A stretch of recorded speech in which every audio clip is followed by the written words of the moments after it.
Hello everyone, welcome back to Rise Finance. In today's video, I'm going to reveal my investment portfolio with M1 Finance and Fidelity. I'll show you how staying invested in the market is a good thing and that results in gains over the long run. Let's check it out. And if you're new here, consider subscribing and hitting that bell so that you don't miss a single video packed with valuable information just like this one and help grow this young channel.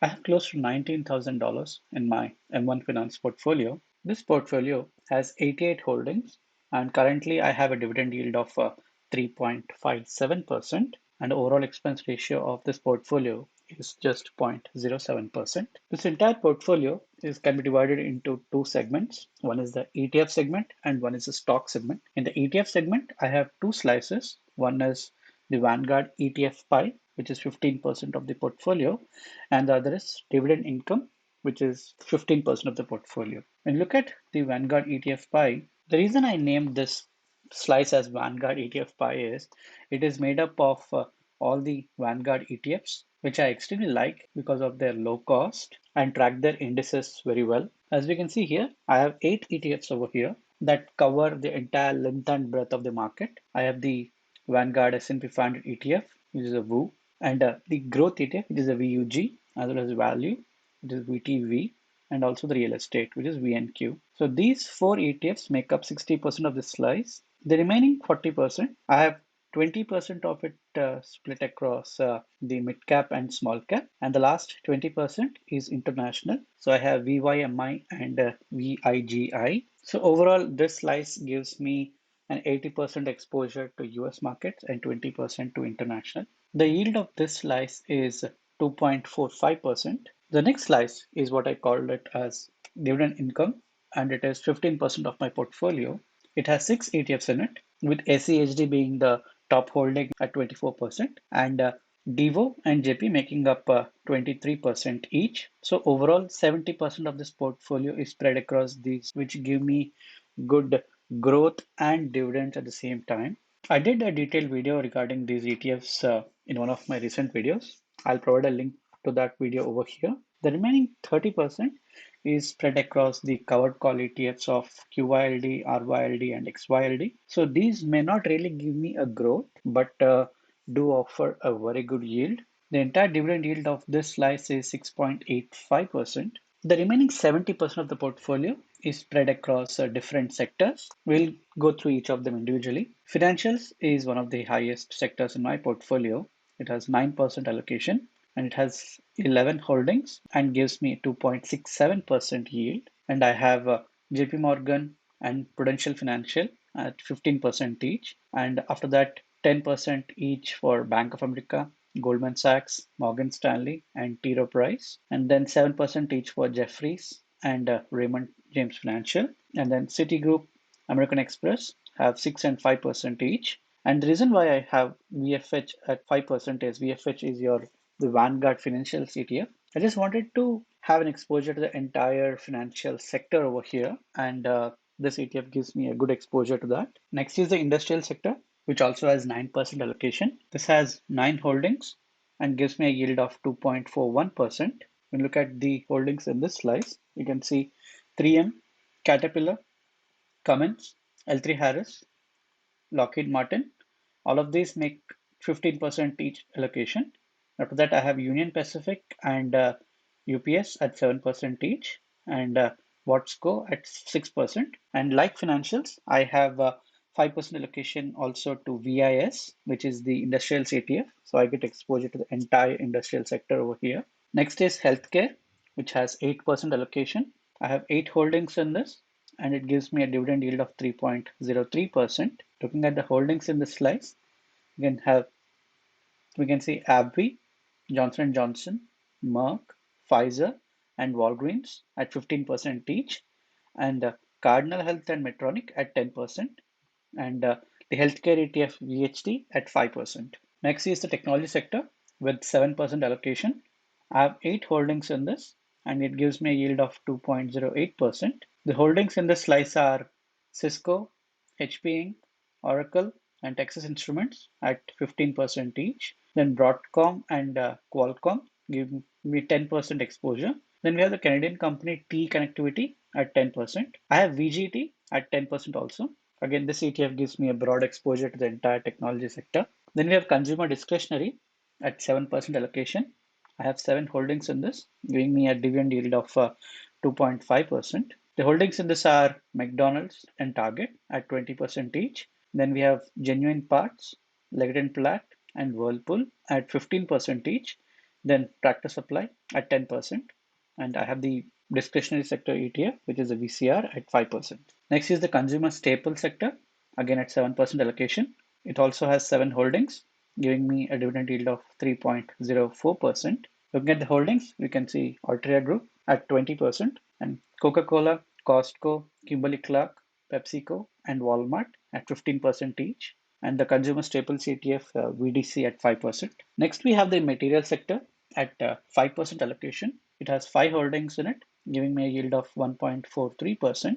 The holdings in this slice have Air Products and Chemicals, Nucor, and Sherwin-Williams at 25% each, and Louisiana Pacific Corp at 20%. Then we have the materials ETF, VAW at 5%. Next is real estate at 5% allocation. It has 5 holdings, giving me a yield of 5.73%. The holdings here include Arbor Realty Trust, Realty Income, WP Carry at 25% each, and Vici Properties at 20%. Then we have the mortgage REIT ETF, MORT from VANEC at 5%.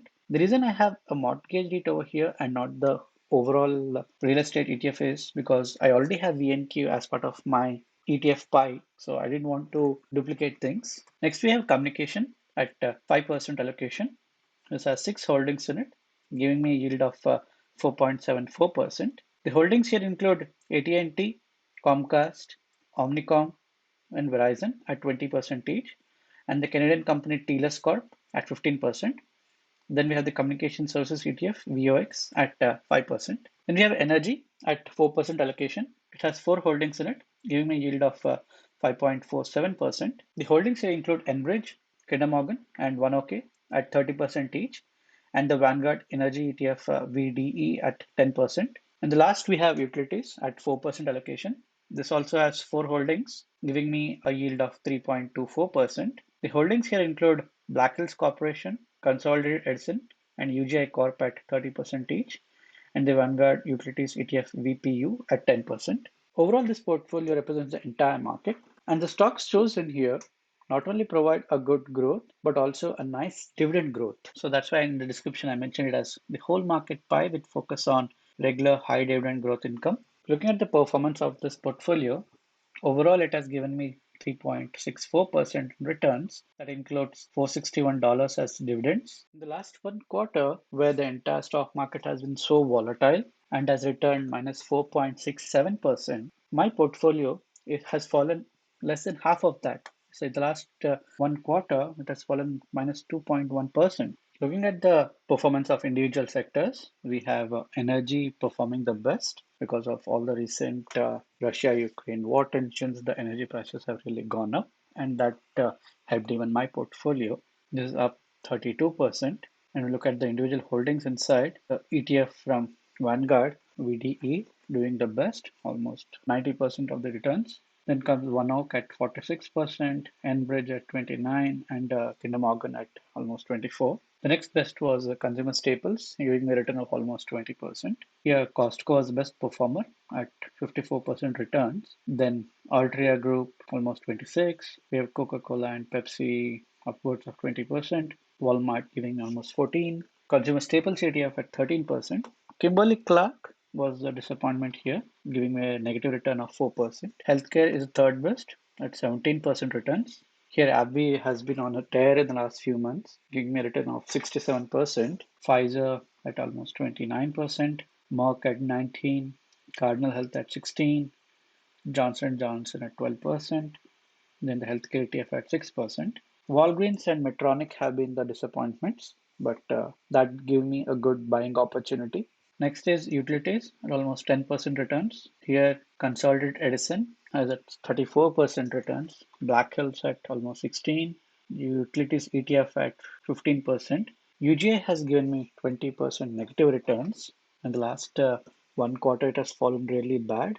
But UGI is a really good company with good fundamentals, and this dip is giving a great buying opportunity. Then we have technology at almost 6% returns. Here, Broadcom is the best performer at almost 39% return. Then we have HP Inc. at 27%, Qualcomm at 1%, and Cisco less than that. Then we have the negative performers. VGT is negative 2%, Oracle at negative 3%, Texas Instruments at negative 5%, and TE Connectivity at almost negative 16%. The entire tech sector got hit very badly in the last 3 months. Of all these, I feel Texas Instruments is the best value bet.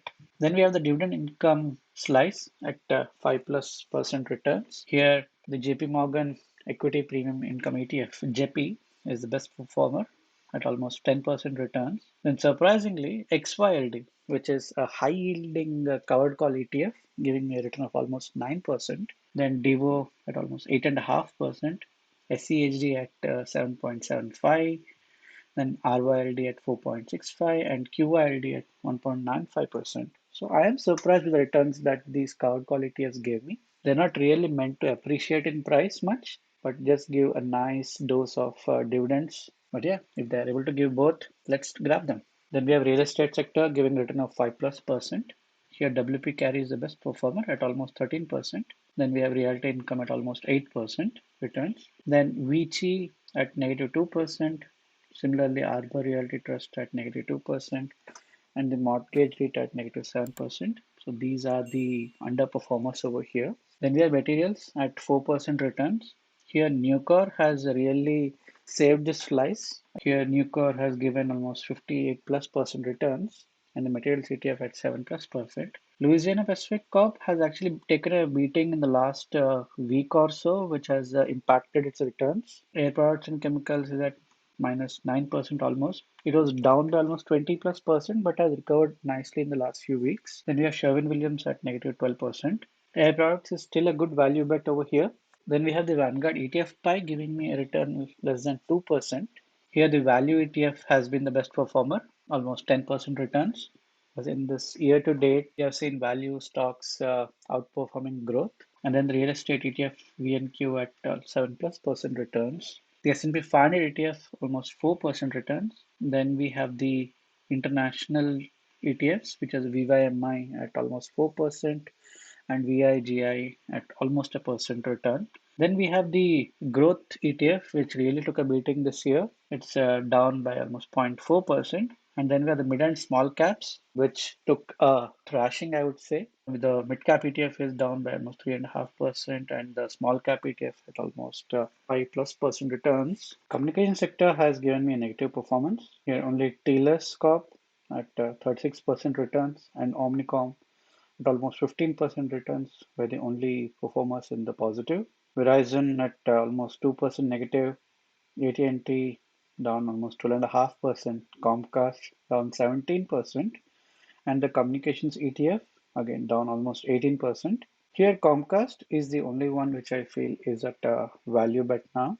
Consumer discretionary has performed really bad, almost down 9 plus percent. Here Tractor Supply has been the best performer at almost 25% in the green.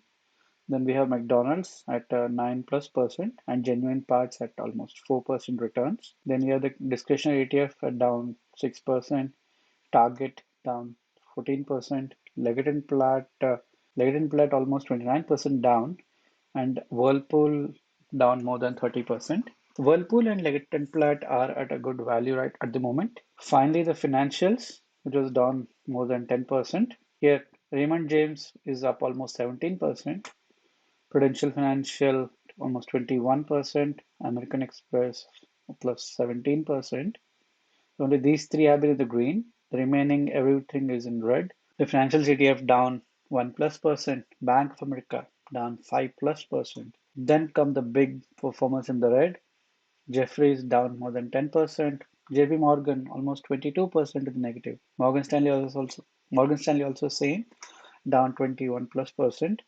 Goldman Sachs almost 27% in the red. T. Rowe Price down 32%. Citigroup down 37%. Financial sector has really taken a beating in the recent past, and that has actually given a lot of value opportunities. I feel Citigroup, T. Rowe Price, Goldman Sachs, Morgan Stanley, all of these are at a very good value at this point. So looking at these in the red actually doesn't scare me. In fact, I feel that this is a right opportune moment to invest more into these stocks. But the thing is, financials is already the highest allocated sector in my portfolio under the stocks section at 9%, and I'm already more than that at 9.3. So I'm in dilemma whether to add more at this point or play it in a different way. Overall, my portfolio in M1 Finance is a good solid one. It covers every sector. It gives me good opportunities. Though the growth in the recent past has taken a hit, and the entire market has taken a hit, so my portfolio is not an exception. But once the market recovers, and I should see good returns from this one. I track my investments in my own Google Sheets trackers. So as we can see here, I'm currently at a gain of almost $400, which is a 2.1% return. The best performer overall has been the energy ETF, VDE, almost 50% returns. Citigroup has been the worst, more than 28%. Just for today, AbbVie has been the best performer at 3.42%, and Louisiana Pacific, the worst at almost 6% negative return. So my entire portfolio gives me a dividend yield of 3.52% with annual dividend income of $668 per year. So that's almost $56 per month. And here we can see the breakdown. The ETF sector is 33%. Industrials is almost at 9%. Then we have financials at 10, consumer staples at 7, healthcare at 8, materials at 4.4, likewise energy, utilities, discretionary at 6, real estate is at 3.6, the information technology is more 6%, and communication services is 5.5. So this is in line with how I define my portfolio in M1, and I keep a track of all the portfolio positions in this tracker. Moving over to my Fidelity investments, wherein currently I have $9,600 invested, and I have a positive return of 3.6%, which translates to $350 almost on this. The dividend yield from this portfolio is 3.14%, and the annual dividend income is $312. So together with M1 Finance and Fidelity together, I get almost $1,000 out of these two portfolios. In my Fidelity portfolio, I have 73 stocks at the moment, which are from the entire length and breadth of the market. Each and every sector of the market is covered here. People may think, why am I maintaining these many number of stocks? Answer to that is, when I started investing early last year, there was a rookie mistake in choosing many stocks to invest at the moment. I did not do proper analysis of each and every stock before investing my money. So I spread my investments across multiple stocks. It's not that I like a few in this portfolio and not others. Each and one of them are solid companies. We can see here Chevron, we have Amgen, Kroger, American Tar, Huntington, Aflac, Unum. Likewise, the stocks in this portfolio are pretty solid in their sectors and offer good growth and dividends and keep increasing their dividends. That is a key point here. The dividends given should be growing at a good pace, and each of these provide growth that beats the inflation. That's what I want. Many of them are in the negative, as does the market, which has taken a real beating year to date. And my portfolio over here in Fidelity is no exception. As you can see here, today's markets were down almost 1%, whereas my portfolio in Fidelity was up 0.5%. So it really stands up very well when the markets are down. I would agree it is a value portfolio. When you look at the industry breakdown here, we can see financials is the highest at 19%. Then we have industrials at 16. Then staples at 10%. Utilities at 12. Healthcare at 8. Real estate is 14% over here. Energy is 5%. Information technology at just over 8%. Consumer discretionary is 3.2. Then your communications is 2% and materials is 4%. So these two portfolios differ in a very big way. My M1 portfolio, which I have mostly ETF based of 30% and remaining are across. My Fidelity portfolio is purely a stock based portfolio. So here Chevron has been my best performer, giving me almost 54% returns. Thor Industries is the worst at almost 30% negative returns. For the day, Eli Lilly has been the best, whereas Franklin Resources is down 3%. So overall, my Fidelity and M1 portfolios together are almost $30,000, and I feel they give a good exposure to me into the market. They capture decent growth, but they really offer good dividends. You can see 3.4% for my Fidelity portfolio and 3.52% for my M1 portfolio, which is really good. I'll continue to invest no matter whether the market is down or up, no matter how good or bad the news out there can be. I will stay invested, I will keep investing, and that should give me good returns in the long run. Along with my auto invest portfolios in Acorns and Stash, which are 11,000 plus in investments, an overall investment portfolio of $40,000 gives me confidence that no matter what the market does out there, when we apply our logic and understand and analyze, we can find pockets of value across the market and invest wisely. And that should do us good in the long run. I hope you liked my video. I hope you really like this video. I'll continue to share my portfolio growth over time, show you all how the investments are doing, and share if any changes I have made to the portfolio. And with that, we can all learn together and grow together. If you like this video, don't forget to hit on that like button. And if you're not subscribed yet, please do subscribe to my channel and hit on that bell icon so that you can get notified of all such videos I post in the future. And also, please do check out my other videos on this channel. And I would really appreciate if you can provide in the comment section about what you liked in this video, what you may want any changes or anywhere I can improve, any other topics you want me to cover in the future, which I'll try my level best to do. So until we see in the next video, let's try as much as possible to be financially healthy. See you. Bye.